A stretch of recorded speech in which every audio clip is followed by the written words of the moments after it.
আজকের দিনটাই ছিল বিএনপিময়। আরও সুস্পষ্ট করে বলতে গেলে বলতে হয় যে খালেদা জিয়াময়। অর্থাৎ গত কয়দিন ধরে খবর ছিল বেগম খালেদা জিয়া চিকিৎসা শেষে লন্ডন থেকে ফিরছেন। গতকালই তার ফেরার কথা, কিন্তু কাতারের চার্টার বিমানের জন্য একদিন বিলম্বে, অর্থাৎ আজ তিনি বাংলাদেশে অর্থাৎ ঢাকায় আসলেন। দীর্ঘ জার্নি করে তিনি বিমানবন্দরে নামলেন এবং গাড়িতে করে তিনি গুলশানে তার বাসভবনে পৌঁছলেন। পথিমধ্যে আমরা জানি ঢাকা সহ সারা দেশ থেকে বিএনপির সমর্থক নেতাকর্মীরা এবং সাধারণ মানুষ অনেকেই বেগম জিয়াকে এক নজর দেখার জন্য পথের দুই পাশে পতাকা, জাতীয় পতাকা, দলীয় পতাকা নিয়ে হাজির ছিলেন, ধানের শীষ নিয়ে হাজির ছিলেন। মানুষের মধ্যে ভিন্ন রকম উচ্ছ্বাস। অর্থাৎ এই যে শেখ হাসিনার স্বৈরাচারী আমলে বলতে গেলে মিথ্যা মামলায়, যেহেতু আদালত এই মামলাগুলো বাতিল করে দিয়েছে, মিথ্যা মামলায় তাকে জেলে দিয়েছে। তিনি জেলে গিয়েছিলেন পায়ে হেঁটে, কিন্তু করোনার সময় যখন তাকে প্যারোলে মুক্তি দেওয়া হয় তিনি কিন্তু পায়ে হেঁটে বের হতে পারেনি। তিনি এসেছিলেন হুইল চেয়ারে চড়ে, নেমে এসেছিলেন এবং তাকে নজরবন্দি করে রাখা হয়েছিল। অতঃপর শেখ হাসিনার পতনের পর বেগম জিয়া চিকিৎসার জন্য লন্ডনে গেলেন এবং 4 মাসের চিকিৎসা শেষে তিনি অনেকটাই সুস্থ হয়ে দেশে এলেন। উনি গুলশানে তার বাসায় ঢুকলেন গাড়ি থেকে নেমে পায়ে হেঁটে। এর আগে কিন্তু তিনি হুইল চেয়ারেই চড়তেন। এদিকে তার ব্যক্তিগত চিকিৎসক এবং বিএনপি স্থায়ী কমিটির সদস্য, যিনি লন্ডনে এতদিন বেগম জিয়ার পাশেই ছিলেন, তিনি আজ সাংবাদিক উদ্দেশ্যে বলেছেন যে বেগম জি অনেকটাই সুস্থ এবং তিনি প্রয়োজনে গণতন্ত্র পুনরুদ্ধারে জাতির নেতৃত্ব দেবেন। একই সঙ্গে তিনি বলেছেন তারেক জিয়াও শীঘ্রই দেশে আসবে। এই কথাগুলোর মধ্যে ভিন্ন অর্থ আছে। আমরা আগেই বলেছি বেগম জিয়া তার যে জনপ্রিয়তা সেটা চূড়ান্ত পর্যায়ে। তার যদি শরীর স্বাস্থ্য আরেকটু ভালো থাকে তিনি হবেন বাংলাদেশের পরবর্তী প্রধানমন্ত্রী, এটা প্রায় নিশ্চিত। কারণ আগামীতে নির্বাচন হলে বিএনপি যে জিতবে, মানুষ যে বিএনপিকে ভোট দিবে, বিএনপিকে ক্ষমতা দেখতে চায়, এটা প্রায় নিশ্চিত।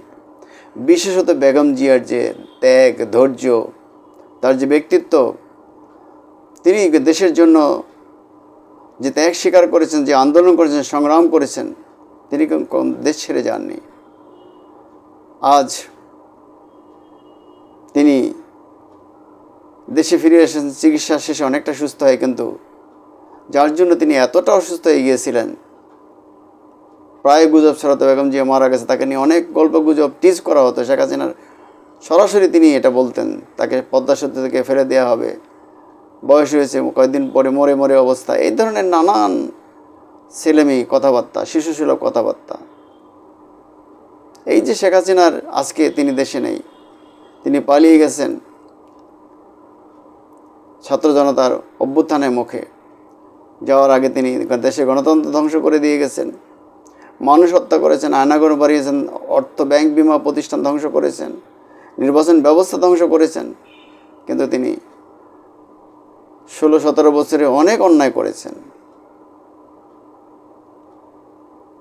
খামখেয়ালিভাবে, অন্যায়ভাবে, ভারতের ইশারায় বলা হয়, তাদের প্রচেষ্টায়, চেষ্টায়, তাদের সমর্থনে, সহযোগিতায়, কিন্তু দেশের মানুষের সহযোগিতা নেই। তাহলে তো 3টা ভোট তিনি এভাবে করতেন না।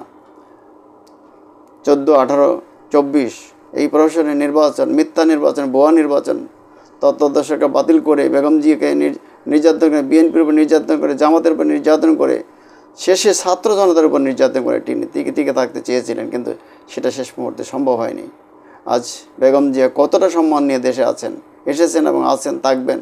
কিন্তু শেখ হাসিনা চরম ঘৃণা নিয়ে, মানুষের বিরক্তি নিয়ে, অশ্রদ্ধা নিয়ে তিনি পালিয়ে গেছেন।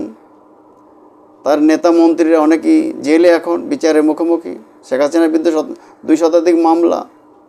তাদের দলের অন্যান্য কর্মীরা পালিয়ে বেড়াচ্ছে, দৌড়ের উপরে আছে, চোরাগুপ্তা মিছিল করে কিন্তু তারা দেশে আসতে পারে না। তারা আবার আশা করে এখন যে দেশে গণতন্ত্র পুনরুদ্ধারে বিএনপি আন্দোলন করবে, সেই সুযোগে তারা ঢুকে পড়বে। যাই হোক, যে কথা আমি বলছিলাম যে বেগম জিয়া হয়তো আগামী দিনে দেশের নেতৃত্ব দেবেন, তিনি সুস্থ থাকবেন, এটা দেশের মানুষ আশা করে। চিকিৎসা বিজ্ঞানীরা বলছেন তিনি অনেকটা সুস্থ আছেন। আমরাও চাই তিনি সুস্থ থাকুন এবং দেশের গণতন্ত্র পুনরুদ্ধারে, দেশের বোকানাগা মানুষের ভাগ্যের পরিবর্তনে তিনি ভূমিকা রাখবেন, দেশের সামগ্রিক উন্নয়নে তিনি ভূমিকা রাখবেন। আর যদি কোনো কারণে তিনি নিজে দেশের প্রধানমন্ত্রী হতে না পারেন, ক্ষমতা থাকতে না পারেন, যেতে না পারেন, তাহলে যারা আসবে ক্ষমতায়, যারা নেতৃত্বে আসবে, তারা নিশ্চয়ই তার আশীর্বাদ নিয়ে, তার পরামর্শ বুদ্ধি নিয়ে তারা চলবে, তার আদর্শ ফলো করে তারা চলবে। আর সবার উপরে, মাথার উপরে তো জিয়াউর রহমানের আদর্শ রয়েই গেছে, যেটা বিএনপির জন্য শিক্ষণীয়, সারা জীবনের জন্য শিক্ষণীয়। শুধু বিএনপির জন্য না, দেশের স্বাধীনতার সার্বভৌমত্বে, স্বাধীনতার ঘোষণায় এবং প্রেসিডেন্ট হিসেবে জিয়াউর রহমান যে ভূমিকা রেখে গেছেন, সেখান থেকেই বেগম জিয়া শিখেছেন, জেনেছেন, বুঝেছেন। বেগম জিয়া থেকে তারেক জিয়া শিখবেন, বুঝবেন এবং বেগম জিয়া আদর্শ তারেক জিয়া গ্রহণ করবেন, এটা আমরা মনে করি। সেই সঙ্গে বেগম জিয়া দুই পুত্রবধূকে নিয়ে এসেছেন, ডাক্তার জোবাইদা রহমান এবং শারমিলা রহমান। তারাও দেশের প্রয়োজনে নেতৃত্বে আসবেন, দেশের জন্য, দেশের মানুষের কল্যাণে ভূমিকা রাখবেন, এটা আমরা বিশ্বাস করি। খোদা হাফেজ, সবাই ভালো থাকুন। আর আমার ডিবেট উইথ রানা চ্যানেলটিকে সাবস্ক্রাইব করার জন্য আপনাদের প্রতি আবারও অনুরোধ রাখছি। সবাই ভালো থাকুন। বাংলাদেশ জিন্দাবাদ।